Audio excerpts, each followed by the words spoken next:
8న Bengaluru silicon సిటీలో పట్టపగలే 7 కోట్ల రూపాయల నగదును సినీ ఫకీలో దోచుకోవడం తీవ్ర కలకలం రేపింది.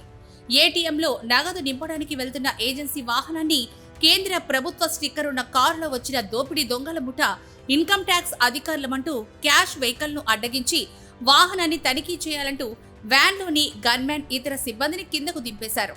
తనిఖీ నిమిత్తం ఆఫీస్కు రావాలని నగదుతో ఉన్న వ్యానును ఆ వాహన డ్రైవర్తోనే డైరీ కోడలి వంతెనపైకి తీసుకెళ్లారు. అక్కడ వాహనాన్ని ఆపి తమ వద్ద ఉన్న పిస్టల్, కత్తులతో డ్రైవర్ను బెదిరించారు. అలా వ్యాన్లోని 7.5 కోట్ల నగదును తమ కారులోకి మార్చుకొని అక్కడి నుంచి ఊడాయిచ్చారు.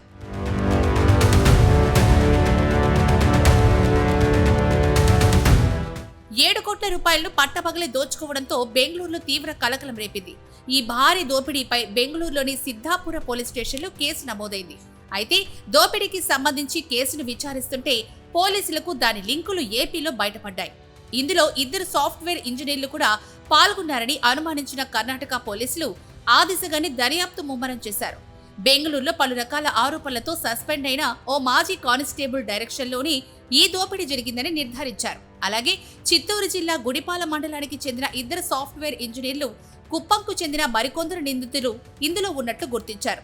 ప్రత్యేక బృందాలతో 3 రోజుల పాటు గాలించిన కర్ణాటక, చిత్తూరు పోలీసులకు దొంగల ముఠ రెడ్ హ్యాండెడ్ గా పట్టుబడింది. కొట్టేసిన కోట్ల రూపాయల నగదు కోసం పోలీసులు విస్తృతంగా గాలింపు చర్యలు చేపట్టారు.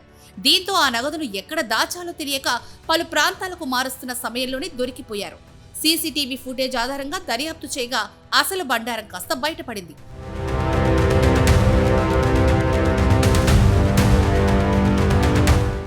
అవల్లహల్లి ప్రాంతంలో దుండగుల వాహనం చివరిసారిగా కనిపించింది.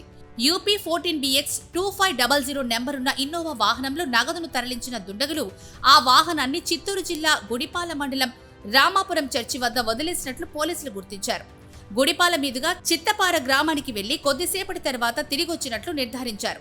దీంతో ఈ భారీ రాబరీ కేసులో చిత్తపార, ఆ సమీప గ్రామాల వ్యక్తుల ప్రమేయం ఉండొచ్చని అనుమానించారు.